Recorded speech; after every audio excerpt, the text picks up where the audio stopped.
Labai dažnai mano klientai kreipiasi į mane tokiu klausimu. Aš viską suprantu, daug skaitau, daug darau įvairių praktikų namuose, labai daug suvokiu apie save, kažkokias savo traumas, savo elgesio pasiekmes ar priežastis, bet niekas nesikeičia. Ir tai yra tikrai labai dažnas klausimas iš labai išprususių ir daug į save įsigilinančių žmonių. Iš tų žmonių, kurie dar neina į terapiją arba tik pradėjo vaikščioti į terapiją ar psichologinį konsultavimą. Ir čia turiu pasakyti labai svarbią tiesą, apie kurią galbūt pakankamai retai yra kalbama. Taip, tiesiogiai. Mūsų traumos ir įvairūs negatyvūs patyrimai, jie negyvena mūsų mintise.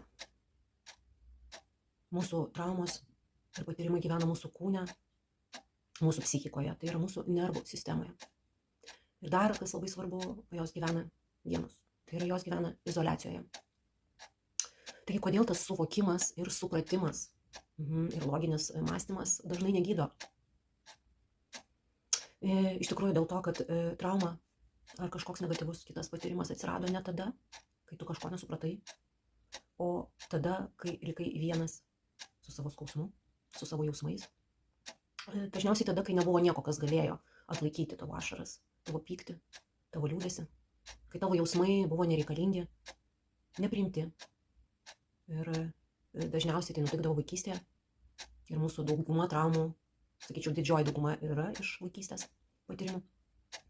Tuomet, kai savo gėdą, savo baimės, kaltes ar kažkokį tai emocinį skausmą tenka nešti vienam ar vienai. Iš tikrųjų, todėl, kad ir kiek analizuotum, ar netgi turėtum jau įsivardinęs tos pavadinimus, kokia tai trauma, ar tai yra nerimastingas prieraišumas, ar tai yra vengiantis prieraišumo tipas, ar tai yra vaikystės trauma, ar tai yra patyrimas iš kažkokios narcisistinės asmenybės. Mūsų nervų sistema nenurimsta nuo duotų pavadinimų ir įsivardijimo. Jie iš tikrųjų nurimsta nuo saugumo patirties. Nuo saugumo patirties su kitu žmogumi. Todėl, kad trauma gyvena izoliacijoje, kai mes buvome palikti vieni ir nesusitvarkėme, arba kažkaip tai susitvarkėme su savo skausmu. Taigi gydymas vyksta kontakte su kitu žmogumi.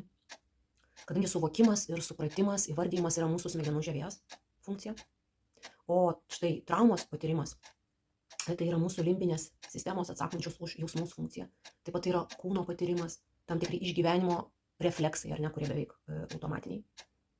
Ir čia ir kyla toks disonansas. Ir žmonės dėl to sako dažnai, kad aš viską suprantu, aš suprantu, kas su manim vyksta, bet tam, va tie dalykai vis tiek mane erzina, vis tiek mane išveda iš pusiausvyros. Arba aš žinau, iš kur tai kyla ir žinau, kaip norėčiau reaguoti, bet vis tiek reaguoju senuoju būdu. Ir tai nesikeičia. Aš perskaičiau labai daug knygų ir straipsnių tą temą, bet skausmas vis tiek labai gyvas ir skausmas nepraeina. Deja, supratimas neperašo ir nepakeičia mūsų nervų sistemos funkcijų. Ja pakeičia tik mūsų nauja patirtis. Kai jūsų jausmus gali atlaikyti, kai jūsų nepalieka tomis akimirkomis, kai esate labiausiai pažeidžiamas, kai yra kitas žmogus, kuris yra stabilus, jis yra gyvas ir jis tuo metu būna su jumis. Kai jau esate ne vienas su savo skausmu. Žmogui iš tikrųjų palengvėja ne tada, kai jis supranta kažką tai, o kada jis pajaučia ir patiria tai, kad jo skausmas ar jo jausmai, kažkokie stipriaus patyrimai negąsdina kito žmogaus, jo pyktis, jo liūdesys, ar jo apatija, ar jo tyla. Jo emocijos yra priimamos, jos nėra įvertinamos kažkaip ar nuvertinimos.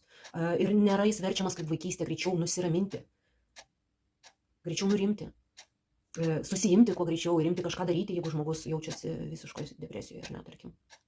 Ir svarbiausia yra tai, kad jo nepalieka pačiu pažeidžiamiausiu jam momentu. Būtent dėl to terapija ir konsultavimas tai nėra tik tai pokalbiai, kaip kartais žmonėms atrodo. Ar ne, kažkokie paprasti pokalbiai, kuriuos galima turėti su kitais žmonėmis, su šeimos nariais, su draugais, kolegomis. Tai santykių patirtis, kurioje palaipsniui mūsų nervų sistema mokosi nusiraminti. Ir kūnas nustoja nuolat gyventi nuolatinėje tokiame aliarmo būsenoje, ar ne, nuolatinio pavojaus laukimo būsenoje, susikaustęs, įsitempęs. Skausmo nebereikia nešti vienam, ar jo slopinti, ar jo slėpti, jo galima jau pasidalinti. Aš nenuneigiu, kad savišvieta yra labai svarbi. Aš iš tikrųjų tikrai ir pati daug skaitau ir rekomenduoju klientams skaityti, žiūrėti filmus tom temom, kurios juos liečia. Ir išnešti irgi kažkokias žinias ir suvokimą, kažkokį kitą matymą. Bet dėja to nepakanka.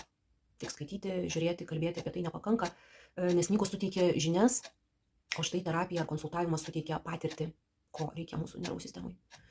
Mūsų gyjimas iš įvairių traumų yra apie patirtį, apie naują patyrimą ir to patyrimo užfiksavimą, naujo to teigiamo patyrimo užfiksavimą. Apie patirtį būti pamatytam, ar pamatytai, būti išgirstam, būti kartu su tuo žmogumi, kuris gali tave atlaikyti ir atlaikyti tavo skausmą. Tiesa yra ta, kad mes didžiausias traumas patiriame santykiuose ir daugiausiai skausmo išsinešame iš santykių. Didžiausia turbūt iš tėvų ar ne vaikystėje. Ir gyjame mes taip pat santykiuose. Čia yra labai gera naujiena. Gyjame ir sveikstame mes santykiuose. Ne vieni ir ne tik tai savo galvos ir suvokimo pagalba su knyga, o iš tikrųjų tik saugiame ir gyvame kontakte su kitu žmogumi. Ir tai tikrai gali būti jūsų mylimas žmogus, jūsų draugas, žinoma, kad jūsų psichoterapeutas. Svarbiausia yra tai, ką tas žmogus turi jums duoti šiame santykėje. Tai yra besąlygiškas jūsų priėmimas, emocinis saugumas būnant santykiuose ir žinoma nuoširdus rūpestis juo.